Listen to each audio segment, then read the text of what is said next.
Hello, I'm Kevin Tame, and welcome to the Hacktivist. Today I'm going to be talking about the Control MaxX deck and some of the data that I saw from the matches that I played, and also some of the matchups to kind of give you some tips on how to play against certain decks. So right here is the Control MaxX deck list. What you notice here is that it's not a typical max in that it doesn't have any multi-access except for maybe Maw. You could consider Maw multi-access because you're milling a card. You don't have indexing, you don't have any HQ multi-access. So what you're trying to do here is you are trying to control their assets. If they're a spam deck, you are trying to lock remotes so they can't score out of remotes, and then you're trying to win off of single accesses.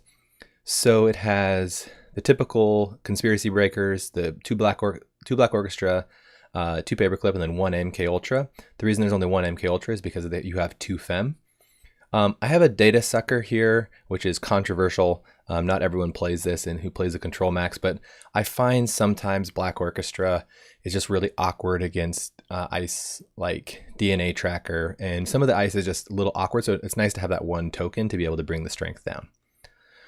There's two Clot, and in this deck you have SacCons. So what you're trying to do is, if they are on a fast advance approach, you want to get Clot on a Street Peddler and then have some SacCons down so that you can Clot lock them a little bit.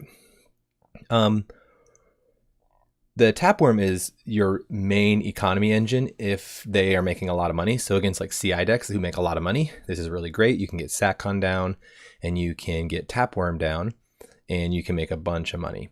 Liberated Account's obviously really good. The other great cards here are Hacktivist. That's there to deal with asset spam. Levy just makes sense in Max. It's obviously the best unicorn card.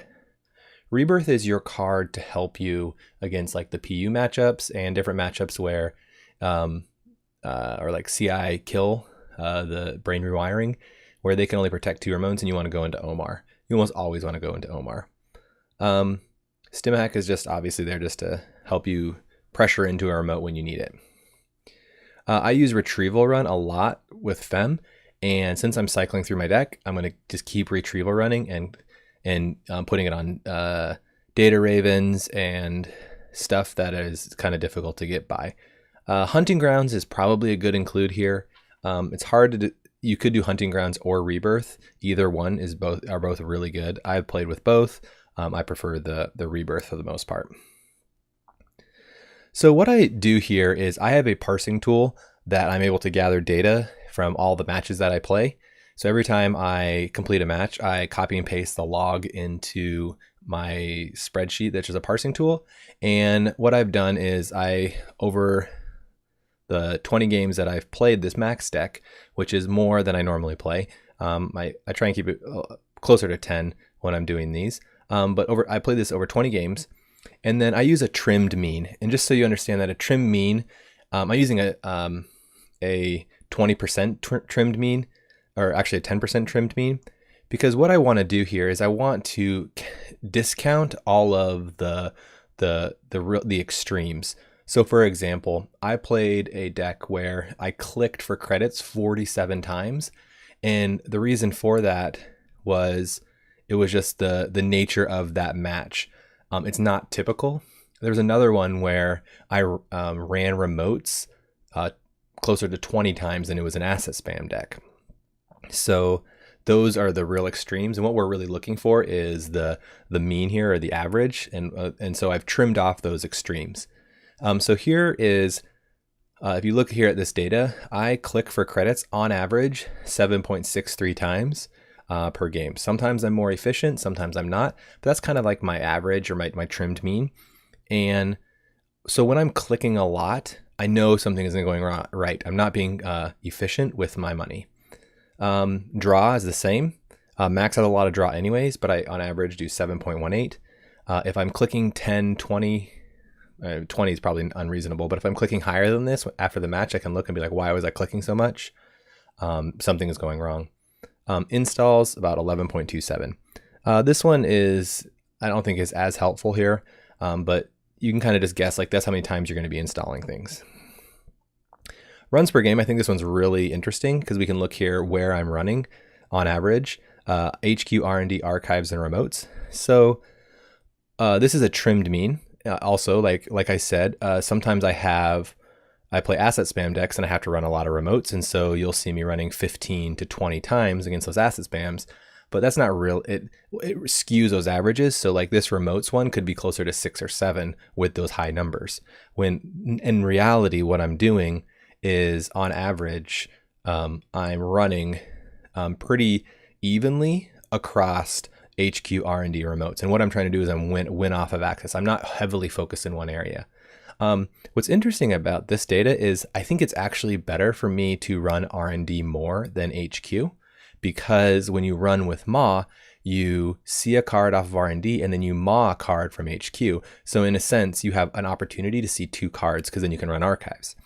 But it looks like what happens, and what I've noticed here, is that I continually hit R&D, so they double ice it, and so then I start hitting HQ more towards the mid to late game, and maybe that's why that one's a lot higher. And once I'm more set up, I'm able to run more, and so that's the mid to late game.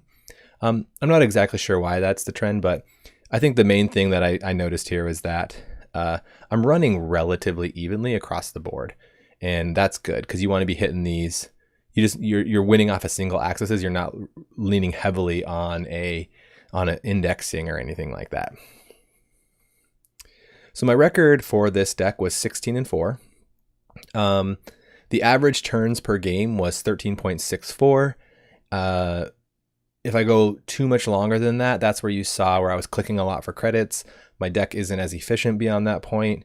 I do have another Levy usually that I can go another round, but a lot of times beyond that, you kind of want to close the games out then.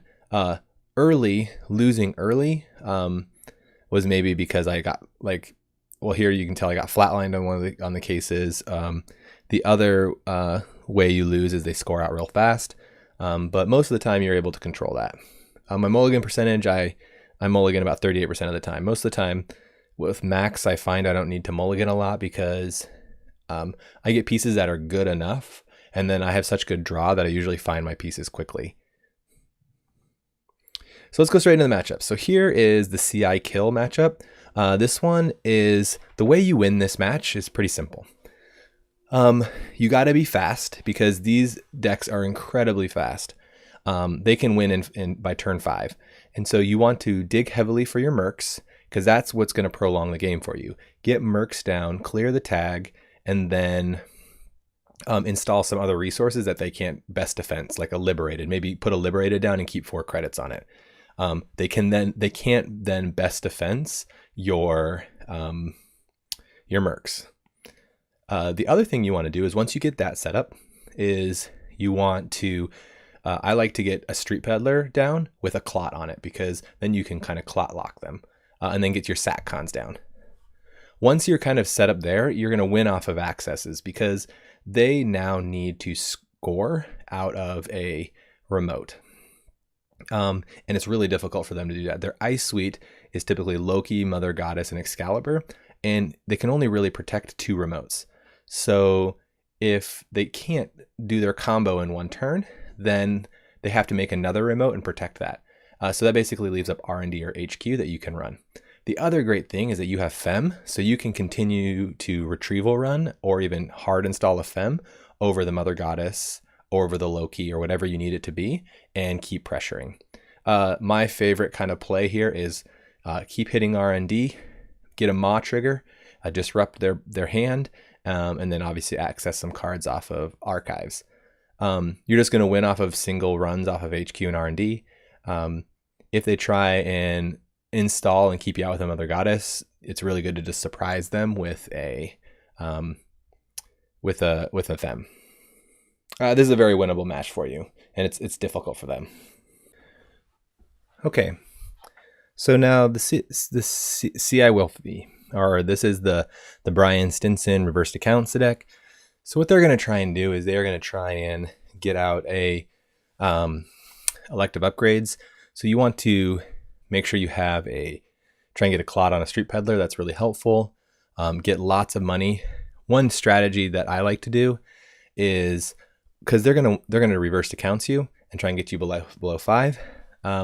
What you can do is you can do a little bit of offshoring. And what I mean by that is you can put your liberateds out and maybe not click them all the way up. Try and make money elsewhere. You're going to really want to use Stimhack at key moments to be able to go in and deal with the reversed accounts or any cards. You don't ever want to drop below 5, and because you do not want Brian Stinson to fire. Don't trash Stinson. It's not worth it. Just try and stay above 5. Keep dealing with the reversed accounts. You're going to win off of single accesses. They're going to have a lot of cards in hand.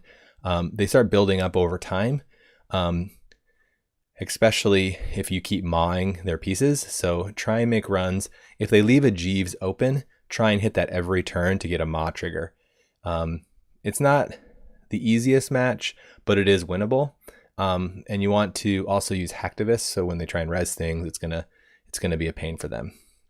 Shipment from Tenant is a real thing, so I prefer to run almost every turn if I can.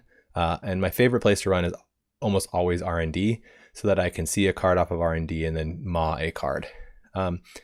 It's a winnable match, but it is a challenge. CI Moons. This one, the way you deal with CI Moons is you are going to keep trashing all of their key assets. So the key assets to this one is Lakshmi, Turtlebacks, Jeeves, Moons, and Sandberg. The play that they're always going for is the successful field test play with lots of Moons counters. So they get a bunch of cards in their hand and then they basically install a bunch of cards. Hacktivists and Maw are your best friends in this match.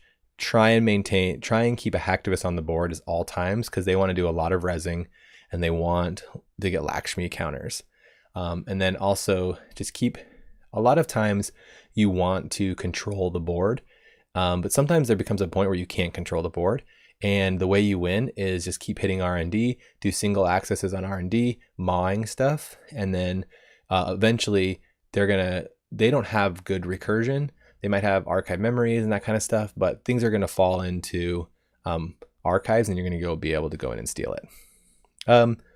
Hacktivist and Maw is one of the worst cards for CI Moons, so I think you're in pretty good shape if you can keep those down. Control their assets as much as you can, but sometimes it becomes a point where you can't, and it's difficult, and then you just got to keep pressuring HQ and R&D. The other thing too is a lot of times they're really poor early, so if you can keep running hard on their centrals, you can probably sneak out a win. But at the same time, it's at the sacrifice of not getting your economy set up. So it's a toss-up. If it looks like they aren't resing ice, sometimes agendas get stuck in HQ and they don't have the money and they don't want to res. So it's good to kind of run and check. MBN CTM. This is your, I think, favorite in this match. And the reason why is you have Femmes to be able to deal with the Data Raven. And they're making a lot of money, and you're on the Tapwrm SatCon plan. And so with them having a lot of money, you are able to make a lot of money as well and keep up.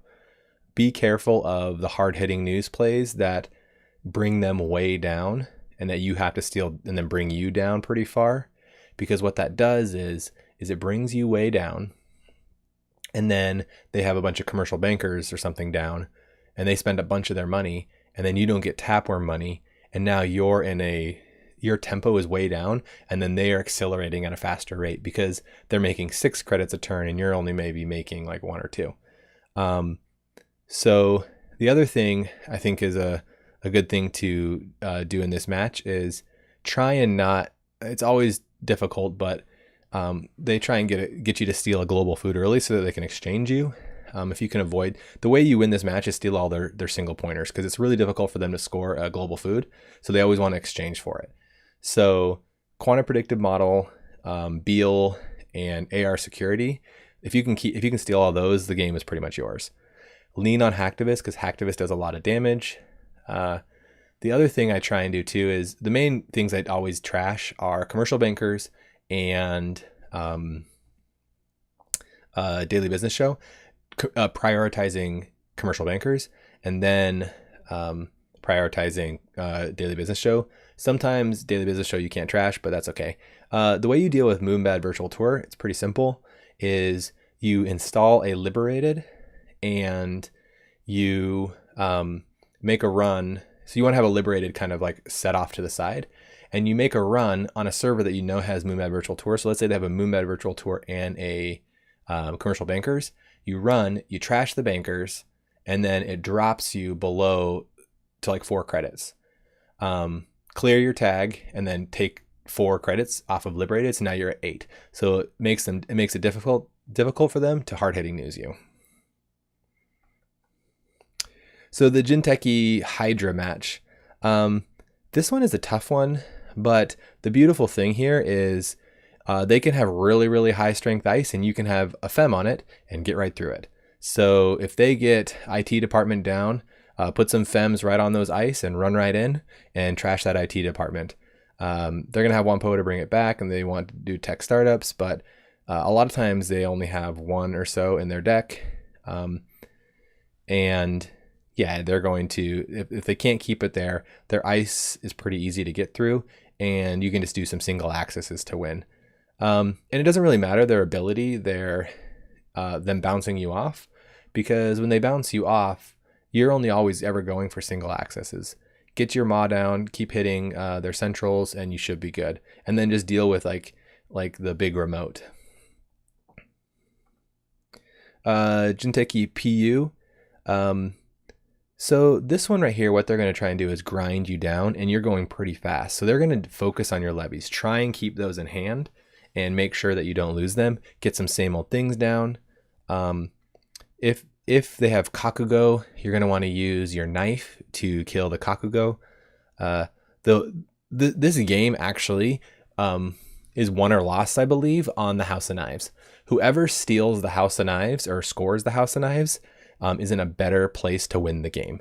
And the reason why is what they want to do is they want to grind you down, and you get into a position if they have a House of Knives scores and maybe some counters on it, where you can't make a run anymore without dying, and you don't want that to happen.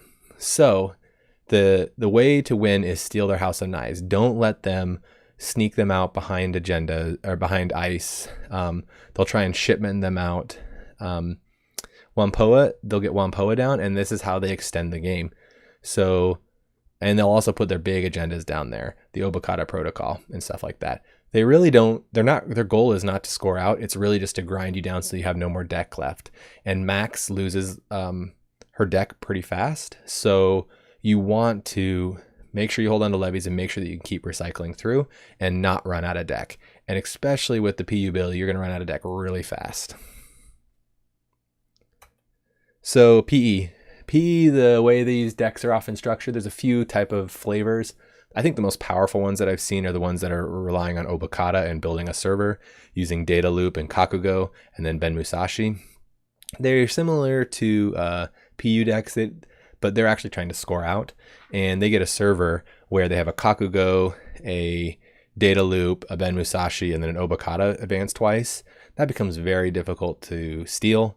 The nice thing about Max is that you do draw a card your first turn, so you're at 6, so you're a little bit closer to having the 4, 5, 6, 7, 8, 9 cards you need, I guess, to get through. It's a real pain. But yeah, challenging deck if they can get that all set up. So sometimes it's just best to win off of hitting the centrals and using Ma to get to get their stuff trashed. Also, like if you can keep them poor, Data Loop is really expensive to res, so is DNA Tracker, and they oftentimes don't have the money to maintain that. Jinteki IG Prison. The prison decks are pretty good.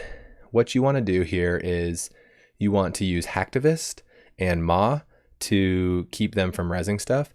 It is kind of advantageous for them for them to trash stuff, but like they don't get to pick what's trashed when they use Hacktivist, so that's good because sometimes they lose some of their key pieces. If they lose a Bioethics, that's a real pain for them. If they lose a Wampoa, that's a real pain for them. So, and often they're also really poor as well. So what I like to do is I like to they'll protect archives first, so you'll have a lot of central access. So keep hitting centrals, try and steal agendas, and then also get the mod triggers, and then go in and hit archives here and there and use your mercs to protect yourself from Breach Dome. Be careful though that you don't lose your same old thing or your Levy. In the match I played against Mordecai, I blew that match. I totally controlled his board and I lost my Levy because at the very end I had 5 cards left and all I needed to do was draw up a few times to find it and I would have been okay. But I didn't do that. I got lazy and I got clumsy because I thought I was doing a good job controlling the board, and I ended up the match completely turned on me and I ended up losing that game. Wayland Titan. So these Titan decks, what they are trying to do is they're trying to score out fast and rush you. The nice thing is you have a Clot and you have SatCons, and they don't often expect that out of Max. And so you're able to get the Clot lock on them a little bit. Be careful of Whoredom with 3 counters. Don't let that fire. Make sure you have a Black Orchestra down. Colossus, what they often will do too is they will advance Colossus because they want to make it really painful for you. But that's why you have your David. You can get your David down, and you can and it makes it really easy to get through. Ma is also your friend here because with Ma, what you can do is they're really fragile in the sense that they have trickle lights and priority constructions and audacities and agendas that they want to hold in HQ until the right time. So if you hit R&D and then you mill a trick of light, they're now delayed even more and they have to go find another trick of light. Very winnable match. You got the pieces to kind of keep the Clot down and the Ma to kind of disrupt their combos, if you will.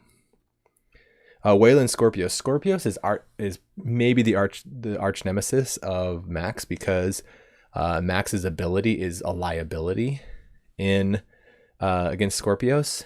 So what you want to do with Scorpios is you want to make sure you keep track of their Hunter Seekers if they are using them. They obviously don't expect SatCon a lot of times when they're playing Max. So get SatCon down, especially with Paperclip, because Paperclip is often the card they're focusing on. If they happen to get rid of your 2 Paperclips, you then have Femme to be able to Femme the key ice. Keep hitting the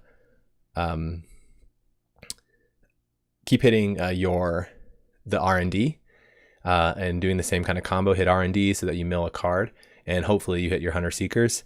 One play that I did in the match that you can see the recording of is I ran and I knew that he had drew a Hunter Seeker. I ran R&D and was hoping that I would mill it, and then I went and checked archives and I saw 3 Hunter Seeker in his bin. And so at that point I knew, oh, I'm safe to steal agendas because I'm not going to lose my Paperclip. You have to be careful. Oftentimes they run 3 Marcus Batty because they want to have Marcus Batty fire off on a roto turret or something like that. This is a winnable match, and I think it's actually in your favor because you have a lot of key pieces that will help you out. Just play it safe, and you want to, if you lose your key pieces, you're really hosed and you can get locked out. So just play safe. And sometimes there's just actually bad draw with Max, and you could get your 2 pieces trashed, and then that's your 2 Paperclips trashed from her ability, and that can be a bummer. So what I like to do is I like to draw up and kind of hold them in my hand for the right moments to run in and steal the agendas. Wayland Gagarin. So the Gagarin decks, they're also somewhat of a prison deck, and oftentimes they are pretty poor early, and if you can keep up with their assets, you should be okay. They do want to hard hitting news you, and they do want to C-source you to then res a Zealous Judge and then grind you down. Typically they're on a boom plan. You also often see where they want to do the fast advance of their big agendas with that one asset. I can't remember that gets the power, the advancement tokens on it. Can't remember what it is, but you have Clot to deal with that. Tour Guide is a real problem, and you don't have a real good answer for this one. You just got to pay it sometimes. If you can control their assets though, then they're not going to have a lot of subs on the Tour Guide, and you can go in and trash the Museum of Histories, trash the illegal arms factories, that kind of stuff. Illegal arms factory is good because it gives you a bad pub. It's a little expensive, but if you can trash it, that's great. then Gargarin basically becomes even for you. You don't have to pay the fee to run in. Another thing is Tapwrm is your primary engine, but sometimes they don't have the money to like get you a lot of money. But once again, just make sure you stay above 8. Use the strategy of offshoring with Liberated, so when you do go too poor, you can recover really quickly. So that's the Control Max deck. There's lots of other matchups I played. I think those are some of the kind of real important ones to understand. It's a really fun deck. It's not your typical Max, and I really like this one, and it's actually given me a lot of success. 16 out of 4. I had also played it several times after Worlds when Jesse Vandover showed it to me, and I had a lot of success there. I was sitting probably above 70% of a win rate. It's a good deck, and it does its thing, and in the meta with like CI kill and some like CTM, it has really favored matches against them. So I hope you enjoyed watching all of the videos and all of my reflections, and then the coaching session from Jesse Vandover. I want to thank him for taking the time to show me this deck and also coaching me on it. And if you guys have any questions or suggestions on ways that I can improve this deck or the videos in general, please let me know. Thanks so much, and have a great rest of your day. Bye.